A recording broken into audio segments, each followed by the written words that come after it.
இது ஏன்னா ஒவ்வொரு சின்ன படத்தை எடுத்துட்டு ஒவ்வொரு முறையும் போராட வேண்டியதா இருக்கு. ஒரு விஷயம் சொன்னா நீங்க எல்லாம் அதிர்ச்சி ஆவீங்க.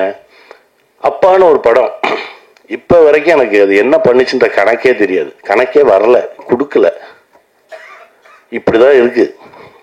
ஒண்ணு வெற்றின்னு சொல்லுங்க, இல்ல தோல்வின்னு சொல்லுங்க, வந்துச்சுன்னு சொல்லுங்க, வரலன்னு சொல்லுங்க, இது எதுவும் எல்லாமே ஒரு மாதிரி இருக்கு. இதற்கு நடுவுல இப்படி ஒரு படத்தை வேற தூக்கிட்டு வரோமே அப்படின்ற ஒரு பதட்டம் எனக்கு இருந்துகிட்டே இருந்துச்சு. இதற்கு நடுவுல இப்படி ஒரு படத்தை வேற தூக்கிட்டு வரோமே அப்படின்ற ஒரு பதட்டம் எனக்கு இருந்துகிட்டே இருந்துச்சு. ஏன்னா அப்பாவில் எனக்கு நடந்த விஷயங்களும் இந்த நாடோடிகள்ல நடந்த விஷயங்கள் தான். நான் அதுக்கப்புறம் படமே பண்ணணும்னு தோணல. முழு கதையும் கேட்டாரு, நீ இதை எவ்வளவு தப்பா எடுத்தாலும் இது ஓடிண்டா அப்படின்னாரு. அந்த மாதிரி ஒரு சில கதைகள் அமையும். அப்படிப்பட்ட கதை இது. நான் சொன்னே, இதை கரெக்டா எடுக்கிறதுக்கு ஒரு ஆளை கொடுங்கடா. நான் நம்பக்கூடிய இந்த பிரபஞ்சமும் இறையும் எங்களுக்கு ஒரு நல்ல வழியை காட்டட்டும். அடுத்து நாம் பேச அழைக்கிறோம். இந்திய மொழி அனைத்தும் வெள்ளித்திரையில் இதயம் தழுவிட கொண்டாடி கொண்டிருக்கும் இவரின் நடிப்பு தமிழ் சினிமா பெற்றெடுத்த தவ புதல்வன். தனித்த பேரன்புகளோடு எல்லோரையும் நேசிக்க தவறாத சமூக கலைஞன். கலையும் வாழ்வும் ஒன்றாக்கி உழைப்பாற்றில் நீந்தும் இவர் தாண்டி கடந்த நெருப்பாறுகள் பல. இந்த நூற்றாண்டின் ஒப்பற்ற திரையாளுமை, திகட்டாத கவிதை, சமுத்திரமும் கனியுமாக நிறைந்த அன்பு அண்ணன் சமுத்திரக்கனி அவர்களை பேச அழைக்கிறோம்.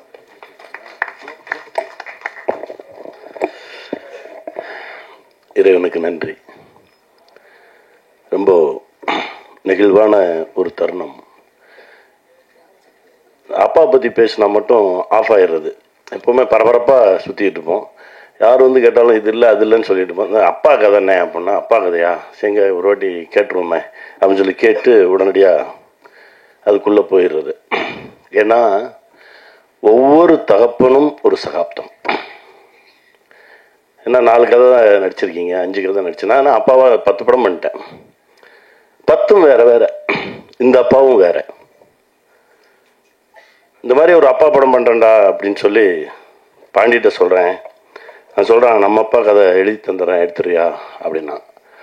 அவன் தகப்பனுக்கும் அவருக்குமான உறவு சொல்லும் போதே படபடன்னு இருக்கு.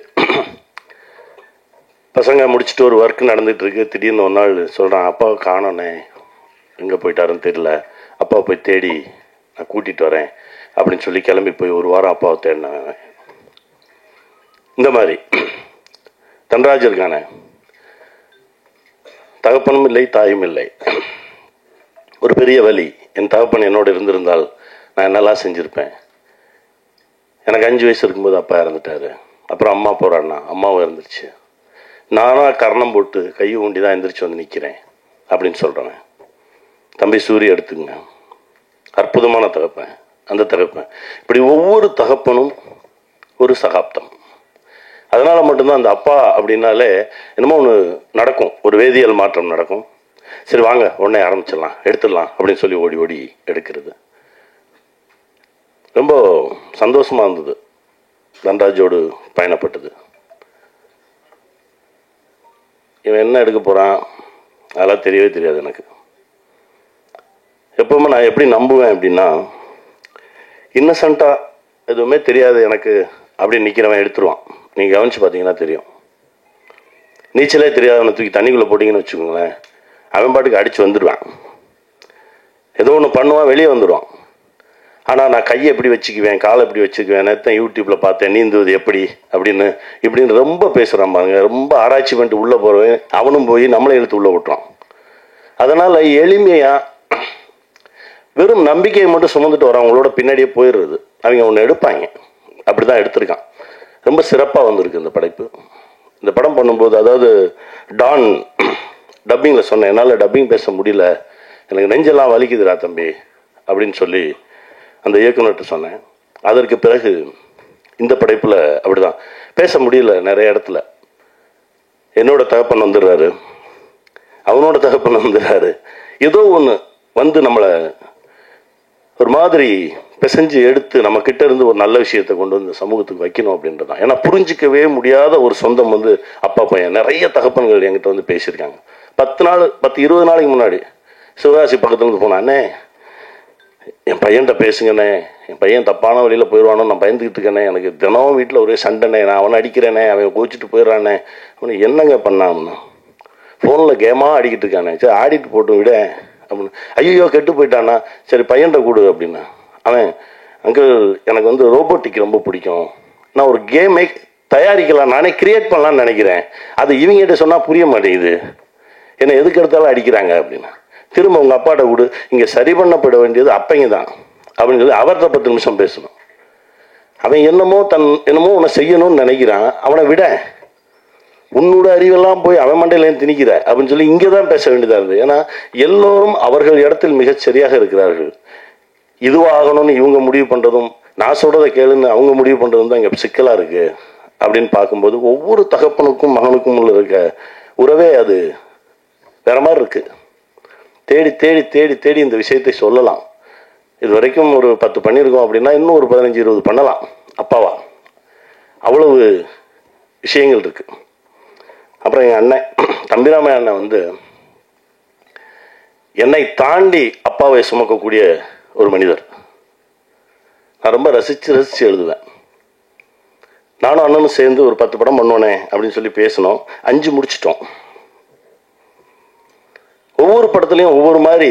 இப்போ தெலுங்குல அப்பா பண்ணணும் அப்படின்றப்போ நான் ஆசைப்பட்டது, நான் நடித்த ரோல் கிடையாது, நான் அண்ணன் நடித்த ரோல் தான் ஆசைப்பட்டேன். நான் அது நடிக்கிறாங்க, இதை வேற ஒருத்தரை பண்ண வைப்போம் அப்படின்னு தான் சொன்னேன் நான் தெலுங்குல எடுக்கிறதுக்கு.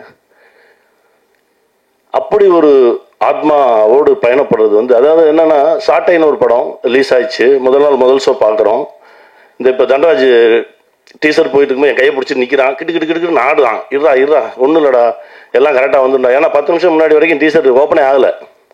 நான் சொன்னேன், அப்படி ஓப்பன் ஆகலைன்னா அந்த படம் ஹிட்ரா, தைரியமா இரு, ஓப்பன் ஆகிடும். கையை பிடிச்சி நிற்கிறான், கிட்டு இதே உணர்வு. சாட்டை படம் ஃபர்ஸ்ட் டே ஃபர்ஸ்ட் ஷோ தேட்டரில் கை தட்டுறாங்க. என் பின்னாடி இருந்து என்ன அப்படியே கட்டி பிடிச்சிட்டு எங்கள் அண்ணன் முதல் முறையாக வெடிச்சு அழுகிறாரு.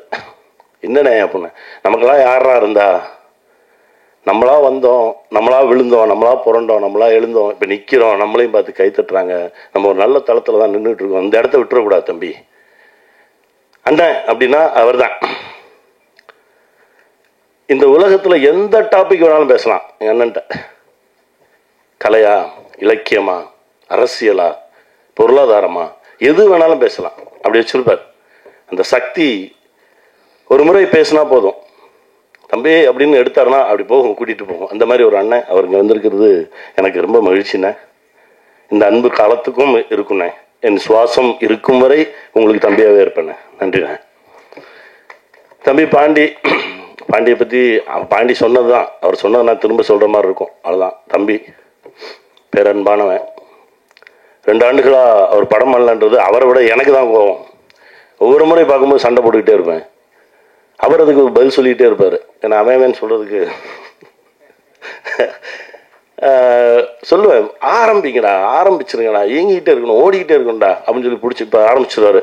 தம்பி ரொம்ப மகிழ்ச்சி. தம்பி சூரி, என்னடா சூரிய கையை பிடிச்சிக்கிட்டு பாண்டிக்கு ஃபோன் பண்ணாரு, இவனை இழுத்து விட்டுறணும்டா, இவன் வந்துடணும்டா அப்படின்னு. அது இன்னைக்கு நடந்துருச்சு. ரொம்ப சந்தோஷமா இருக்குடா. போராளி பண்ணும்போது எனக்கு தெரியுது, இந்த ஃபர்ஸ்ட் டேயே போய் அந்த உட்காந்து எந்திரிச்சு ஆடுற சாங்கு, கொட்டடிக்கிறாங்க, உட்காந்து எந்திரிக்கணும். எனக்கு தெரியுது, திணறாங்க. சசியும் உட்காந்து என்ன 4 ஷாட் நடிப்பாங்க. காலையிலேருந்து உட்காந்து எந்திரிங்கன்னா, அப்போ ஒரு உந்துதல் ஒன்று நடந்தது. அப்போதான் சொன்னேன், தம்பி நாம் பட்ட கஷ்டத்துக்கு கரெக்டான கதவு திறக்கும்போது விட்டுறாத, ஓடிடு அப்படின்னு. இன்னைக்கு என் தம்பி ஒரு கதையின் நாயகனாக உயர்ந்து நிற்கிறான். இப்போ அவர் நடித்த ஒரு படத்தில் போய் நடித்தேன். ரொம்ப மகிழ்ச்சியாக இருந்தது. மனசார சொல்கிறேன், உன் மனசுக்கு இன்னும் நிறையா பெரிய படைப்புகள் வருவ. வாழ்த்துக்கள் தம்பி, மகிழ்ச்சி. தீபக் அவன் என் புள்ள. ஆக்சுவலாக ஸ்மால் ஸ்க்ரீனில் 2000 அண்ணின்னு ஒரு சீரியல் பண்ணேன். அப்போ வந்து என் 3 பசங்க, சாரகேஷ், கௌஷிக், தீபக், இவன் கடைசி பிள்ளை. முதல்ல அவனை பார்க்கும்போது ஒரு சீரியட் அடிச்சுட்டு, அப்போ தான் காலேஜ் முடிச்சு வந்திருக்கான். என் முன்னாடி வந்து அப்படி அடிச்சுட்டு அப்படின்னு ஸ்டைலாக வந்து நின்றுட்டு இருந்தான். அவனோடு பேசும்போது பழகும்போது அவனுடைய தகப்பனுக்கும் அவனுக்குமான உறவு, இதையெல்லாம் அவன் என்கிட்ட ஷேர் பண்ணும்போது, இப்போ அவன் வேற தளத்தில் வளர்ந்து ஒரு இடத்துல வந்து நிற்கிறான். ரொம்ப சந்தோஷமா இருக்கு. வாழ்த்துக்கள் தீபா. ஹரீஷ், நல்லா வருவாடா, போராடு, ஜெயிப்போம். பாபி என் தம்பி, ஒவ்வொரு முறையும் எப்போ சந்தித்தாலும் சரி அவர் ஒரு சக்தி கொடுப்பான். பாபி பாபி பாபி என் தயாரிப்பாளரை பற்றி சொல்லணும். என்னன்னா, அவரை நான் பார்க்கவே இல்லை. நான் படம் ப்ரொடியூஸ் பண்ணுறதுக்கு நம்ம ஷூட்டிங்கில் தான் ஃபஸ்ட் டைம் சந்திக்கிறேன். என்னை பார்க்காமலே என் மீது ஒரு பேரன்பு கொண்ட ஒரு தம்பி. இந்த மொமெண்ட் வரைக்கும் அண்ணன் சொன்னா சரி, அண்ணன் சொன்னா சரி, அண்ணன் சொன்னா சரி அப்படின்னு சொல்லி ஏங்கிட்டு இருக்கான். அவருடைய மனசுக்கு இது மாதிரி பல படைப்புகள் வரும்.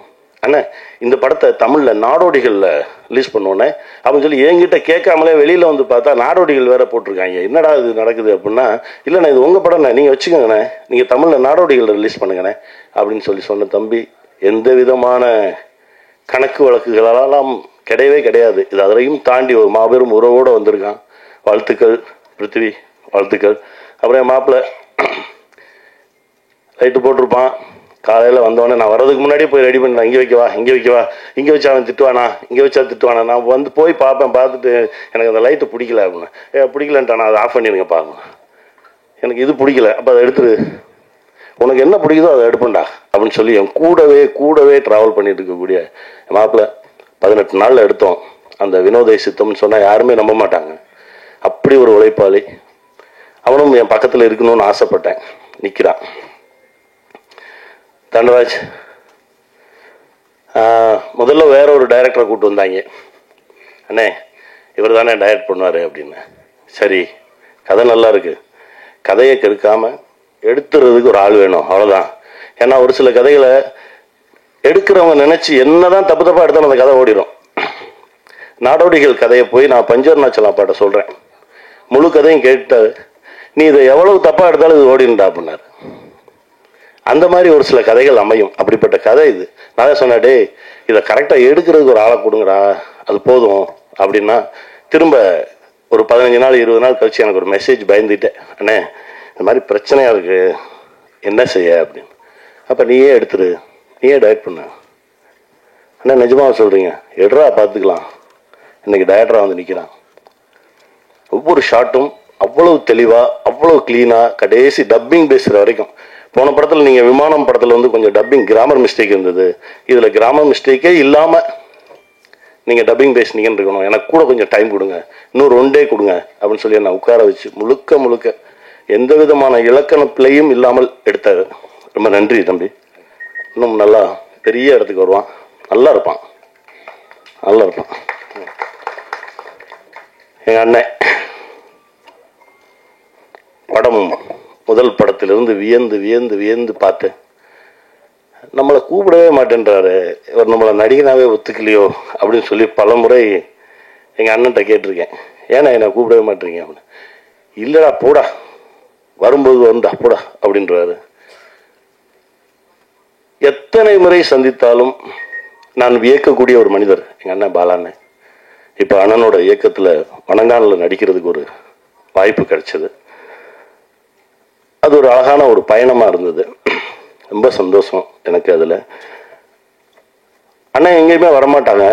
அண்ணனோட தொடர்பு கொண்டு அண்ணனை இந்த மாதிரி வாங்கன்னு கூப்பிட்றதே அதுக்கான விஷயம் இருந்தால்தான் செய்யணும் அப்படின்னு சொல்லி தான் ஒவ்வொரு முறையும் யோசிச்சுட்டே இருப்பேன். ஆனால் இந்த முறை இந்த படத்திற்கு அண்ணன் வந்து நின்னா சரியா இருக்கும் அப்படின்னு தோணுச்சு. நான் ஃபோன் பண்ணேன், அண்ணா இந்த மாதிரி விஷயம்ண்ணே நீங்கள் வரணும் அப்படின்னா. அண்ணன் சொன்னார், வரேன்டா, ஒரு மணி நேரம் வந்தேன். என்னடா 1 மணி நேரம், நான் வரேன்டா அப்படின்னாரு. அதான் எங்கள் அண்ணன். ஆனால் இந்த அன்புக்கு என்றைக்குமே கட்டுப்பட்டவனாக இருப்பேண்ணே. ரொம்ப நன்றிண்ணே, தேங்க்ஸ்ண்ணே, லவ்யூண்ணே. நன்றி.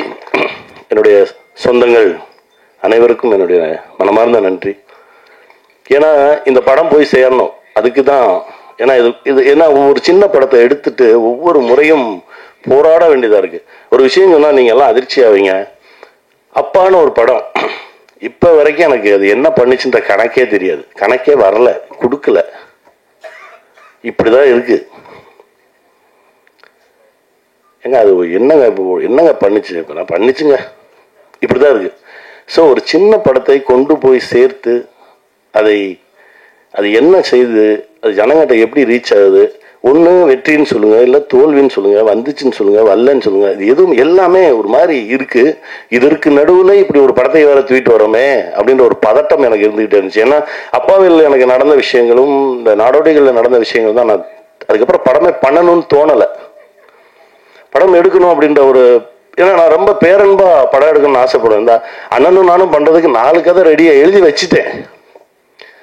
அண்ணன் பார்க்கும்போதெல்லாம் கேட்பாரு, எப்படா தம்பி எப்போ போவோம் அப்படின்னு. இன்னைக்கு தான் சொன்னேன், அண்ணன் தம்பி கல்யாணம் முடிஞ்ச உடனே ஆரம்பிச்சிடுவோம்ண்ணே, அது என்ன வேணாலும் நடக்கட்டும்ண்ணே, இப்போ தெலுங்குல ஒரு ஏரியா இருக்குண்ணே, நம்ம ஏதோ ஒன்று பண்ணி உருட்டிடலாம் எடுத்துடலாண்ணே அப்படின்னு இப்போதான் சொன்னேன் நான். ஏன்னா என்ன நடக்குது, அதாவது எடுத்துடுறோம், பேரன்போடு எடுத்துடுறோம், அதை கொண்டு போய் வைக்கும்போது அந்த சந்தோஷமே இருக்க மாட்டேங்குது, அதற்கு ஒரு வழியும் தெரிய மாட்டேங்குது. இந்த படத்தையும் இந்த நிலைமையில தான் எடுத்துட்டு வரோம். எங்கேயோ ஒரு இடத்துல ஒரு வெளிச்சம் தெரியும் அப்படின்னு நம்புறோம். நான் நம்பக்கூடிய இந்த பிரபஞ்சமும் இறையும் எங்களுக்கு ஒரு நல்ல வழியை காட்டட்டும்.